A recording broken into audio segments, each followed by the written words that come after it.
But you talk a bit about anxiety on your Twitter feed and stuff. Is that something that personally is something that impacts you? And how does that work with someone who is such an up the front sort of, literally has to put themselves in front of an audience to hear this? Anxiety must just be. It's like I remember John Kerwin saying he dropped the ball in a test match once and had a panic attack on the field. Yeah, well, I certainly can't imagine that pressure. I don't know. It's interesting. Yeah, I do I struggle with anxiety. I've got anxiety disorder, and I take meds for it. I take escitalopram, which helps. And it's interesting being someone who likes to be on stage and likes people looking at me and laughing, and I like performing. But I think there's kind of a weird thing about anxiety, or at least my kind of anxiety, that I sort of always feel like everybody's watching me and judging my every move, and being extremely judgmental and paying a huge amount of attention. That's not true. That's my anxiety speaking. Nobody really gives a shit about anyone. But when you're performing on stage, that anxiety, that feeling that everybody's looking at you and watching your every move and is paying a huge amount of attention, that's true. Yeah. So in a way, I think like there's something about having anxiety that sort of means that you've been training and practicing for being on stage your whole life, because you act like you're on stage all the time.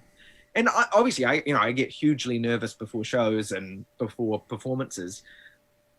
But once I'm on stage, I don't feel that nervous, because it just, I don't know, in a way, it makes the world more like how I perceive it in my day-to-day life. It makes that delusion true. Wow. That people are paying a huge amount of attention to me in that moment when I'm on stage, in that hour. And I think, I don't know, I really love performing on stage. And for that reason, I think.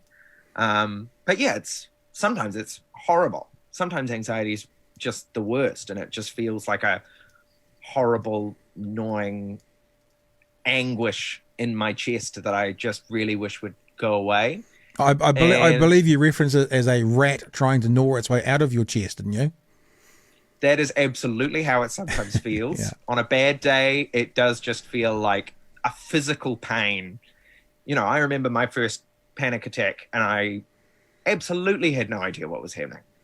And it does feel kind of like you're having a heart attack, or like you do feel like my vision went all blurry and kind of closed, and I couldn't really move, and was just like, well, I don't know what's happening, but I don't like it.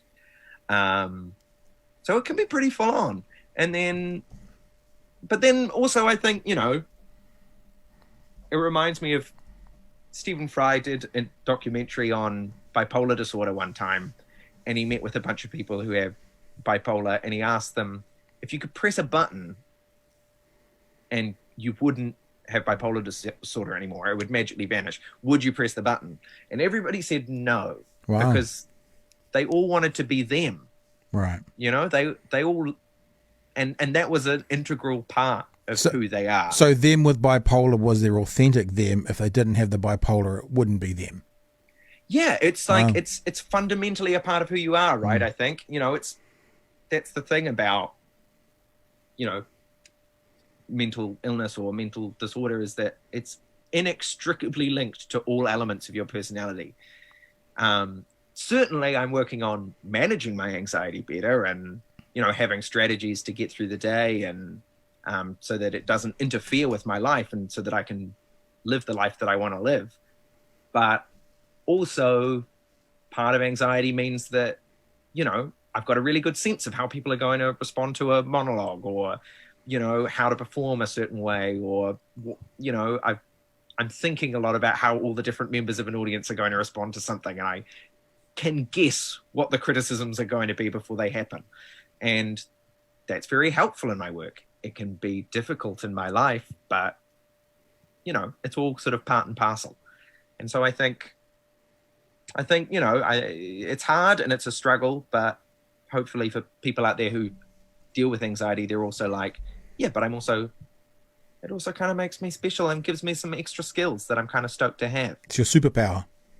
Yeah, a little bit. Yeah. I also, it's interesting talking to performers about this.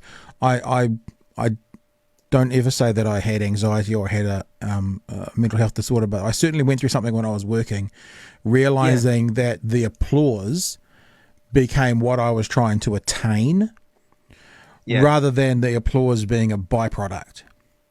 And even when working in radio, you don't literally hear the applause, but you get radio ratings, which is basically a variance of applause. When you're on stage working with Theatre Sports Auckland or whatever, you get applause. When you're working in a so I realized that at some point it was something I had to get the hurdle over and change my mindset on, that if I didn't get the applause, I was doing something wrong, which then flowed into, if I didn't get the applause in my personal life, positive reinforcement from people telling me I was great, that kind of stuff, it didn't feel right.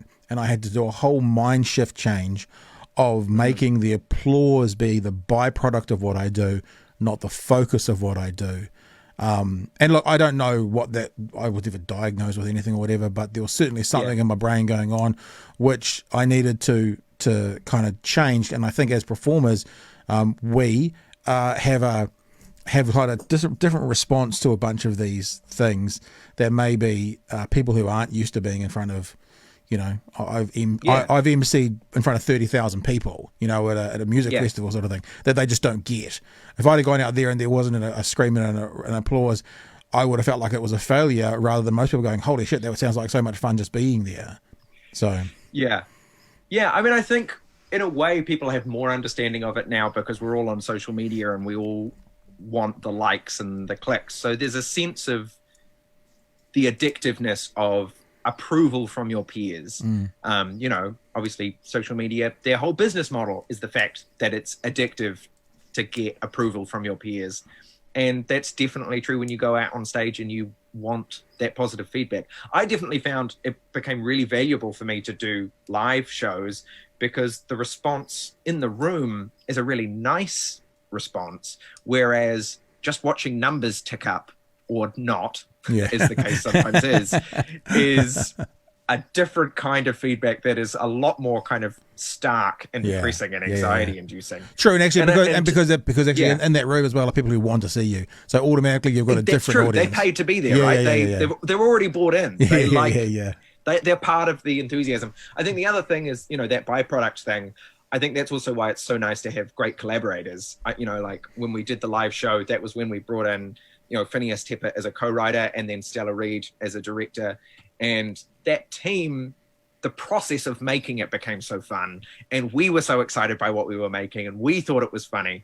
And so then the little bit where you actually perform the show is just one small part of the whole journey, of the whole process of creating the thing and making something that you're proud of.